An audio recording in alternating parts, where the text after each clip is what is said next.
तर भावानो सकाळीच लवकर उठलो आणि आपले कपडे भरले बॅगेत आणि आपण आपल्या रस्त्याला निघालो. जाता जाताना पप्पांनी मला 1000 रुपये दिलेले पेट्रोलला. मग मला असं वाटलं की रस्त्यात आपल्याला पण खर्चाला लागतील ना पैसे. मग ATM मध्ये गेलो आणि ATM मधून मस्त की 1000 रुपये परत काढले. मग इथं पुढे गेल्यानंतर 500 रुपयाचा भुसा उडवला पप्पांनी दिलेले ते पेट्रोलसाठी. आणि बॅग आहे ना ती बॅग मला लय त्रास देत होती. मग पुढे गेल्यानंतर मला एक दुकान दिसलं. मग त्या दुकानातून मी स्ट्रॅप्स घेतले बॅग बांधण्यासाठी आणि त्या मामाने बॅग बांधायला मला मदत केली. नंतर पुढे आपण रमत गमत चाललेलो. नंतर असं वाटलं की मॅप पण पाहिजे ना भावांनो, मग आपल्याला समजेल कसं लोकेशन कुठं जायचं कुठं नाही.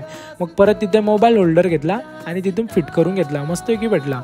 आणि नंतर मग पुढे गेल्यानंतर जोशी वडेवाले बॅनर आहेत ना रस्त्याभर लागलेले. मग मी बोललो जाऊन बघूया टेस्ट करून कसं लागतात तो.